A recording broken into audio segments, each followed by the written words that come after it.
part of the Rowing Chat Podcast Network. Please tell your rowing friends about the show. And if you've learned just one helpful thing from today's episode, please consider supporting the show for as little as $1 per month by visiting fastermastersrowing.com/podcast.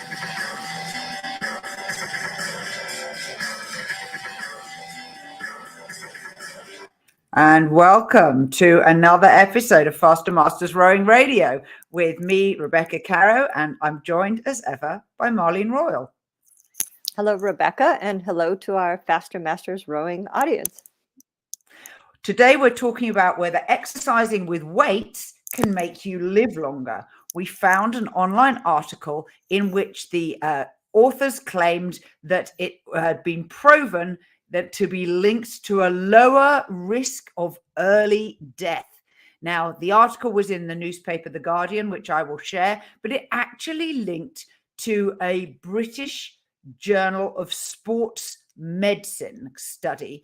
And the study was done with a very large group, 99,713 adults, who they studied from 2006 for the following 10 years. And what they found was that people who did weightlifting was associated with a 9% lower risk of all-cause mortality. So basically, fewer people died in the group that did weightlifting than the group that did not. They had a 32% lower all-cause mortality risk. So weightlifting 1 to 2 times a week meant they had a 41% lower risk compared with adults doing no aerobic training or weightlifting. What does this mean from your point of view, Marlene, as an exercise specialist? Well, it means that, we're going to stay healthier longer if we include strength training in our regime. What I thought was interesting here was in the article, it says the participants who had an average age of 71 gave information on their weightlifting activity and any other exercise that they took part in. And around 23% reported weightlifting activity and 16% reported weightlifting at least 1 to 6 times. And then they found that, almost a third were sufficiently active along with their aerobic guidelines as well. So these were definitely active people.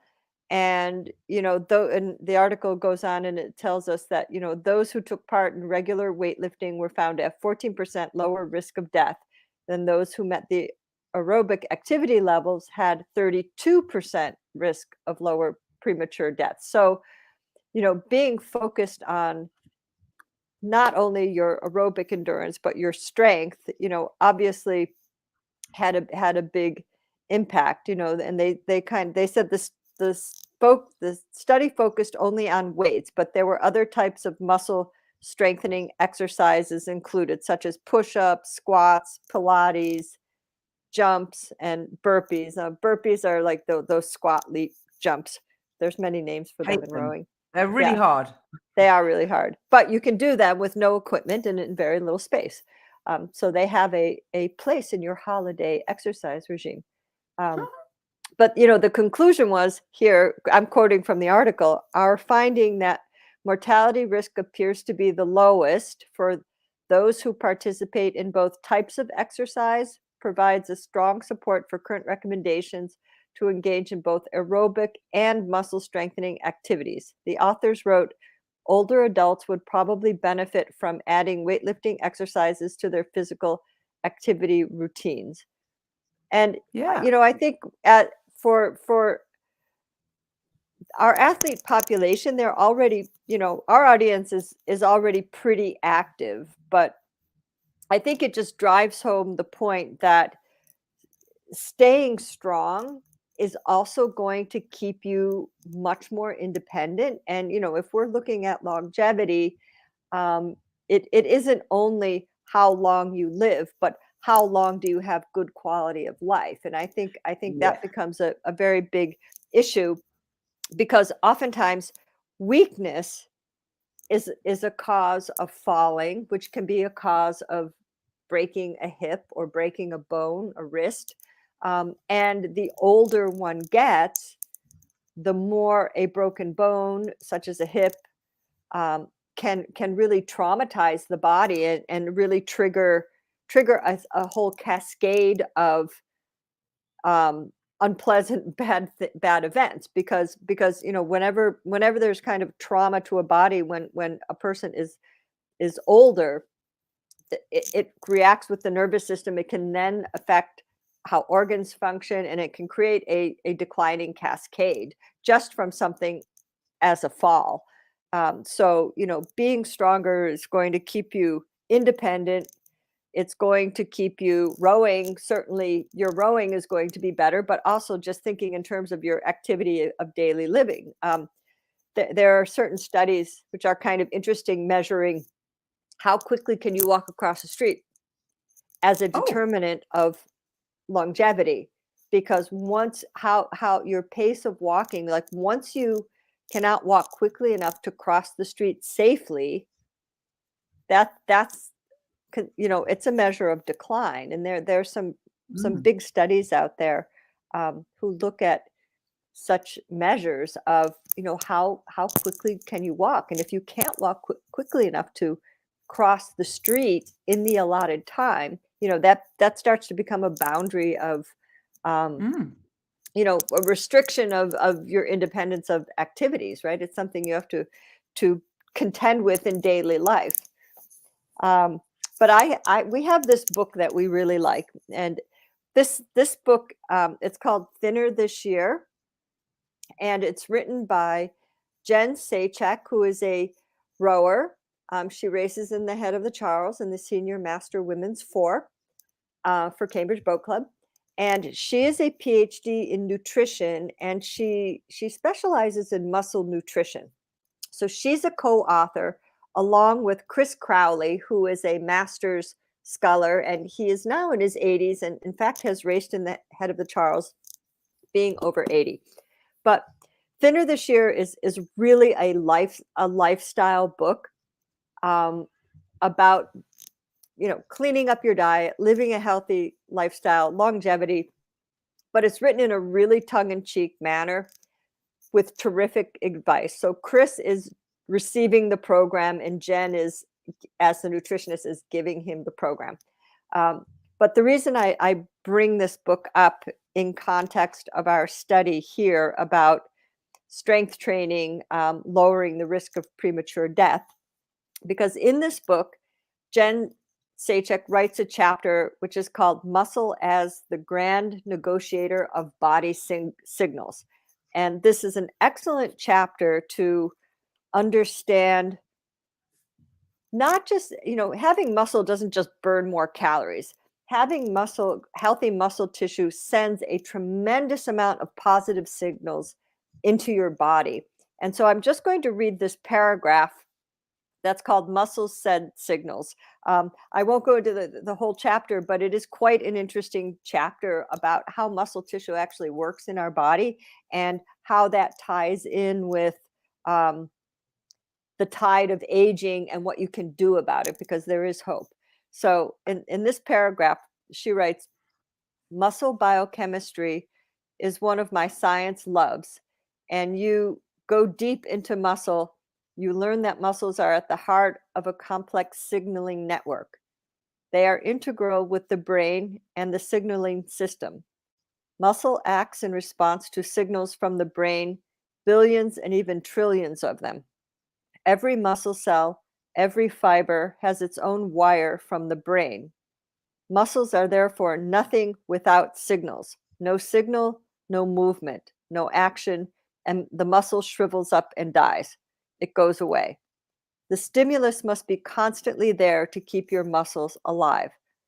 On the flip side, mechanisms underlying muscle physiology also demonstrate that not only is muscle on the receiving side from the nerves, but it is on the sending side too. Muscle actually communicates through a variety of molecules with other organs. It is a complicated system that scientists are still trying to tease apart and understand, but the basics are clear. Muscle signaling does three great things. It sends signals to consume sugar and burn fat. We like that. And best of all, it sends signals that are anti-inflammatory. This is how exercise becomes so key to muscle and signal health. And that's a big deal. And then she goes on in this chapter to actually explain in layman's terms how it actually works. And it's really, quite fascinating how she says muscle gulps up sugar, muscle reacts over insulin, healthy muscle burns more fat, healthy muscle is anti-inflammatory. So, in terms of aging, healthy muscle tissue and general health, anti-inflammatory, is very cancer fighting. And, so good muscle tissue is a big deal. So, I think these two studies and this chapter in this book actually, really support each other in that, we know we need to do it. We're not all always good at doing it. So you have to find out, I think you have to come up with strategies that work for you, because not, people there's all kinds of different strength training, right? So you have to find the type of strength training that's doable for you. Do you need to go to a gym? Do you like to do it at home? Do you like to use kettlebells? Do you like to use body weight? Strength training. Do you like to use TRX straps? I mean, strength training has lots and lots of potential activities. And I think finding one system that works for you is really important, because if there's too much friction between you and your strength session, you're not going to do it. We'll talk a bit more about different strategies that work for you after a mention for our sponsor, which is the 50th San Diego Crew Classic Regatta. This is where spring starts in North America. And last week, we were very grateful to have Bobby Smith, the race director, on as our guest on the podcast. And she's announcing new races for masters. They have a quads and an eights event, and sponsored by Faster Masters Rowing, a new event for intermediate masters. So new masters who have learned to row since the 1st of January 2018. And we very much hope that the slots on those events will fill up, and there'll be some excellent racing for men's and women's eights. You can find out more at their website, crewclassic.org, and the event is in April 2023. Now let's get back to exercising with weights and strategies that work for you. You had a long list there of things, Marlene. How many times a week should we be doing some form of weight-loaded exercise? At least twice. At least twice. Why? Well, in order to have adequate, if you have a good strength session, you want to have enough recovery between those two strength sessions to let your muscles heal and adapt, because we get into shape in between training sessions, not during the training session. So if you've done a pretty good quality strength sessions, you'll need a day or two to recover from that. And also, if you're an active rower, we have to keep in mind that you're also doing rowing sessions within the same week. So Joe DeLeo, who was on our older athlete and aging webinar not long ago, one of the points he made was, in your off season, you might want to look at doing your strength training 3 times a week when it's your off season and you're not doing such a high volume of rowing on the water.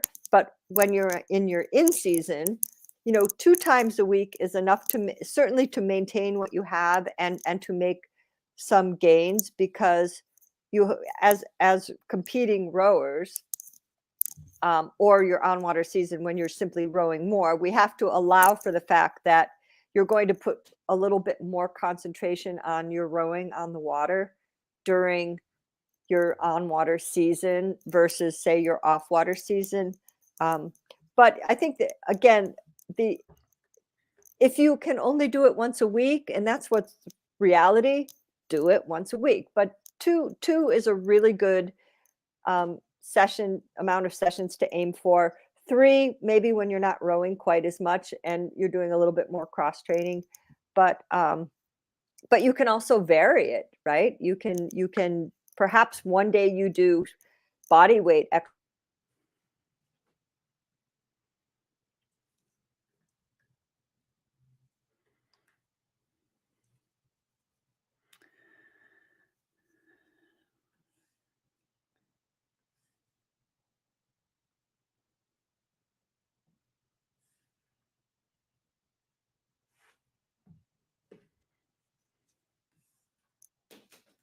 Of course. Can I ask something controversial? So when we row, we are loading our bodies up by levering them against the oar, against the water. Is that not weight training? No, because it would fall into rowing. We can think of rowing as a strength endurance sport. So obviously, you have to have some amount of power to move a boat well, but it's so repetitive over such a long period of time that if you compare that, if think of it this way, you're going to compare the force applied in that stroke to your 1 rep maximum. So it's going to be a relatively low percentage compared to a one, like if you take your 1 rep leg press and you compare the power of 1 stroke in a race, it's going to be a relatively low load compared to that 1 rep max. So for strength training, that's especially for masters, it's why we talk about, you need to really load up the muscles on land, because what you're trying to do is to activate more muscle fibers to fire at the same time. And our slow twitch fibers are what we tend to lose. Those are those explosive fibers. That's what we tend to lose as we get older. So you really need that overload of a higher stress but lower reps to stimulate recruiting more muscle fiber units, because that's what you're trying to do, is just, if you've got 100 muscle fibers in our normal life, even a good well-trained athlete maybe only uses 60% of them or 65. But when we do weight training, we're teaching the muscle to fire more motor units at the same time. So your muscle gets stronger because it's firing more motor units for a given contraction. And that's what overloading the muscle does. So rowing you're going to be stronger if you row than if you don't row. But in terms of sheer strength work, you need to load the muscle up more. So you can do weight training on the erg, though, by ramping up the resistance and doing maximal strokes. So like do 20 strokes as hard as you can at a low rate, and then take 20 strokes light. Does that count as weight training? 20 strokes is getting a little bit long. It counts as power. I would say it counts as power training. But if you wanted to go more to the strength side of things, I would say 10 seconds, 15 seconds. So 5 strokes, 5 explosive, 5 strokes explosive. Then if you had your 5 strokes explosive and you extended the time period of that, then you move into the power. So you need the power and the quickness in combination. But if it was a shorter, quicker set, it would be a little bit more strength oriented. And you can guess, of course, there are going to be people who have ergs at home who can't get to the gym or don't want to get to the gym or don't want to take out a winter gym membership or buy weights to have at home. So this gives you an alternative, doesn't it? Well, and there are things that people have done. I don't do it myself, but I have seen people like put the front foot up on an incline, work on it that way, or the other way. Yeah. Or one way or the other.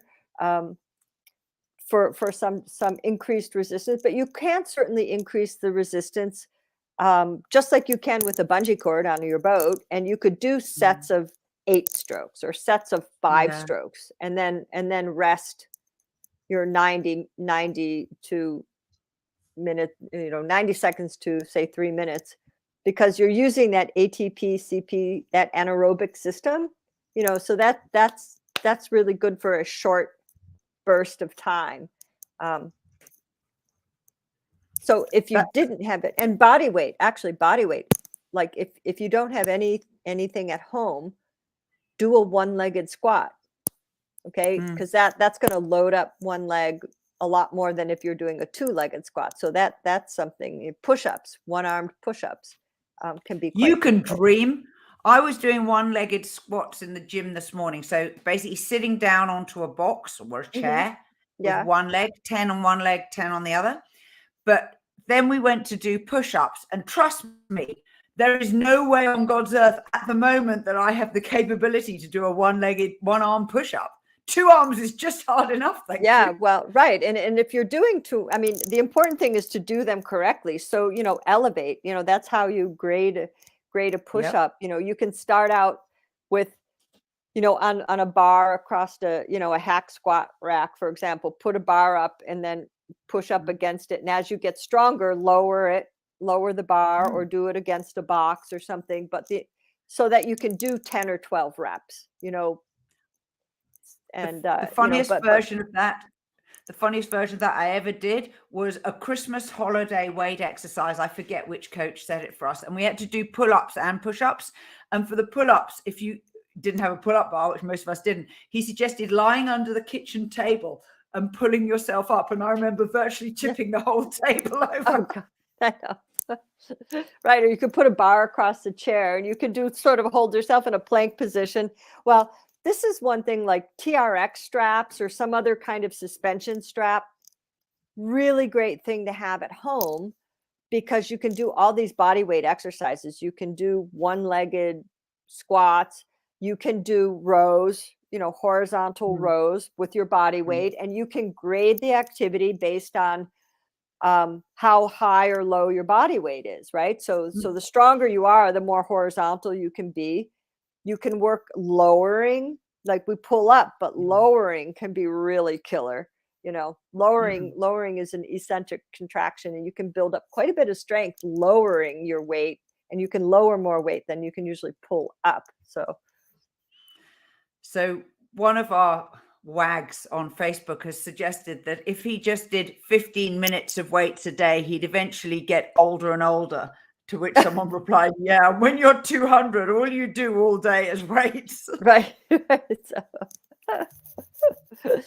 I think the key takeaway is find a source of strength training that you like to do. If you have a home gym, kettlebells are super great. You don't need a whole lot of weight to do kettlebell activities really successfully. You might need a 12 kilo, 25-pound kettlebell, and you can do really a lot of activities with that, especially for legs and hinges. And, so that's one piece of equipment that you can do all kinds of exercises with. And, you don't have to have a big, huge gym, or, some dumbbells or something like that. If you don't like going to a gym, you like to do it at home, you can be successful really, really, really simply. I actually think we did a podcast way back in the beginning of COVID about setting up a home gym. We did. We actually had a little giveaway with an ebook on what you could use to set up your home gym. One of the things that I've seen recently is, instead of having weights like kettlebells, there are bags that you can get that have bean bags, which have certain, they're much more, they take up more space to store, but you can like rest them across your shoulders. You don't have to hold the handle. So you can manipulate them into sort of different shapes. So like you could hold them as an underarm grip. So you could hold them in front of you and do squats, which I thought was kind of interesting as a variation on a theme. Yeah, absolutely. There is a type of, it's not the official like sport kettlebell, but there are kettlebells that you can buy that that come up that have like, they're like weights one inside of each other. So you can they're adjust nested. the weight. You can take one weight Yeah. out and put another weight in. So you can actually have a whole range in one kettlebell. You can have an adjustable weight. So that's another option, which is really good, especially for rowers. You need to work your legs. And so for doing squats or doing deadlifts, that's a one-legged squats or the airplane rows, those are really good way to do that. And that gives you a little bit more input compared to just body weight, but you can get pretty tired with body weight as well. I have a feeling that there are some people we're never going to persuade that they need to do weights alongside their rowing. And as a coach, I just shrug my shoulders because, you can lead a horse to water and all that. But one of the things that we do have in our Faster Masters programs are a weights circuit, which the vast majority of which does not require a gym membership. You can do it with all of the devices and tools and techniques that Marlene and I have described today. And it's designed to be completed inside an hour. So you can do it quite time efficiently. Yeah. And I think that's an important point. Actually, strength training does not need a lot of time. You easily within an hour and even less, you can do quite a bit in 30 minutes. So it's just building it into your schedule in a way that works. And like everything, you make it a priority. And many people don't like to do it alone. And if that doesn't work for you, then maybe you'd be better off going to a circuit class or going to some type of a body pump class or something. Just anything is better than nothing. But as we age, the maintaining the muscle tissue is really, really critical. It certainly is. Now, before I forget, happy Thanksgiving to everybody who's listening in the United States. It is actually Thanksgiving now. And a quick reminder that over this holiday period, we have a Black Friday promotion. It is only available to people who are on our newsletter list, and you can get that at fastermastersrowing.com/newsletter. And I will send out the link one more time on Monday so that you have time to buy at a 40% discount anything on the Faster Masters shop. So till next time, bye-bye. We are part of the Rowing Chat Podcast Network. Please tell your rowing friends about the show. And if you've learned just one helpful thing from today's episode, please consider supporting the show for as little as $1 per month by visiting fastermastersrowing.com/podcast.